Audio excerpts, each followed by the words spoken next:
Hi. Hi, everybody. No need to applause. Yeah, I have like two roles here now. But first of all, to try to thank everybody here.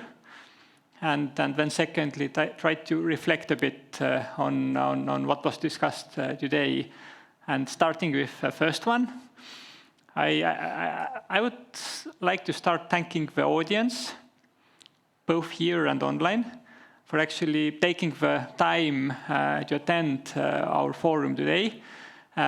We had quite the positive problem like a week ago, but we got more registrations due on spot than we expected, and then we needed to close the registration for the online for the on-spot participants. So sorry for that. But I just want to thank you all for coming, and thank you for taking this time, because the time is the most valuable what you can actually give us in being here. One day of your life is actually quite a lot. And I have decided to invite one of you to help me. As some of you know me, that I try to be involved in as little as possible in everything. And if I can involve somebody from audience, I'm happy to do so. I will not say who. Can it be you? I don't know. It will come a bit later. And I will mention as well what would be the selection criteria. And then I would just ask 2 questions from that person to come and join me. But reflecting a bit back from today, I think we had a very nice discussion about governance and AI as well. And I think summarizing it and reflecting it from my own perspective, it is clear that governing the cities is not that simple exercise as we are assuming very often. And it is becoming more complex if we talk about those grand challenges of cities becoming climate neutral and smart, for example. But very often it is assumed that city governments can decide it, can come together and think that, okay, let's become climate neutral and smart. But actually they cannot. Even if you have Yevgeny Ossinovsky here and then collecting its cabinet members, and they decide that Tallinn wants to be the smartest and also the greenest city, it is not possible anymore like that. Meaning that the power of city government to make decisions based on the behavior of citizens and companies and central government and so on is meaning that the city government is just one player among many. And the only way to do it is through collaboration, through nudging and so on. Because even if we think about the volume, either a volume of funds or the volume of data, then the city government as administration has just a fraction of that. If you talk about Tallinn, the GDP of Tallinn is approximately 1 billion. Tallinn city government is like the budget of Tallinn city government is approximately 1 billion. The GDP of Tallinn is approximately 20 billion.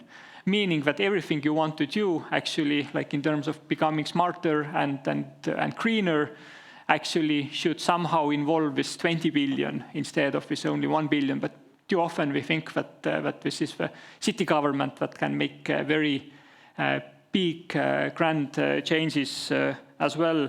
And also maybe with that, we are talking about city as a place instead of city as a political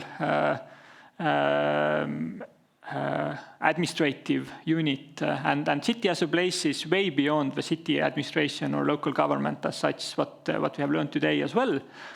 Cities in the complex topics, in the large problem, so to say, city is a one player among many, and then city has some means to motivate its residents and companies to do changes. But if the citizens and companies, if they don't change, if they are not willing to make things differently, there is no big transition as well. So this is clearly one very important point. And also like what we have seen is that we talked about a lot about dynamic capabilities. And what is also clear is that the city borders are also becoming way more dynamic. So like both geographical ones and digital ones. So if you think about the cities, like administratively, very often the borders have been fixed for years, for decades. They are the same. But if you look where people live and how they commute, it is changing every day. Every day, new people, like for example, come to Tallinn to live. Every time Tallinn is growing a bit. The same is with other capital cities, bigger cities as well.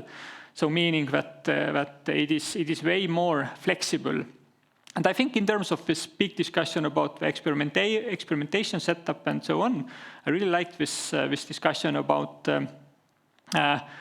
responsibility, sharing between the city and the companies. And I think as well that in terms of experimentation, we actually need to understand and learn how to fail. Because like innovation is a process, not only learning how to succeed. And I think like both individually or as a companies or as a university or as a city or as a government or as a Europe, we can all manage the positive problem of success.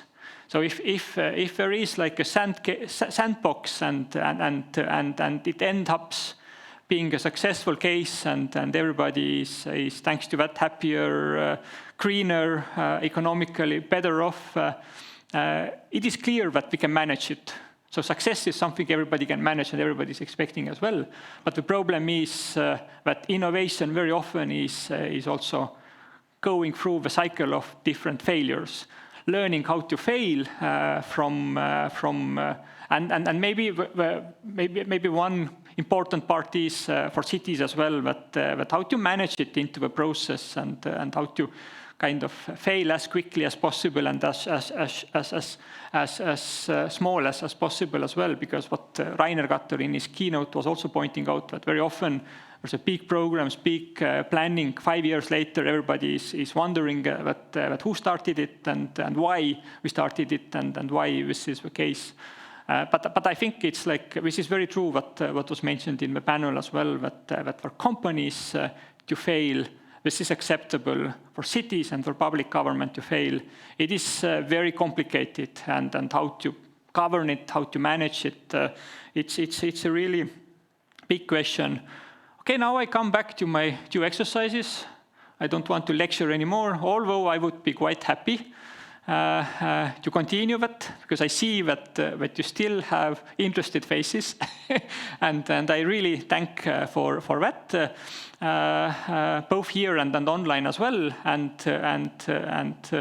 I also, before I invite the person on stage, that might be you or might not be you, I want to thank some people as well, and the special credit goes to Team Reili and Team Reili jointly with Team Anne and everybody that helped organizing it, like Sille and Dominic and Lita and Luisa and so many other people as well. That my part was very minimum, and I really want to give applause to them before we move on.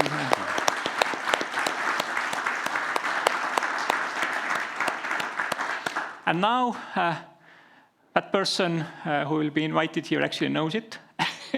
So no pressure.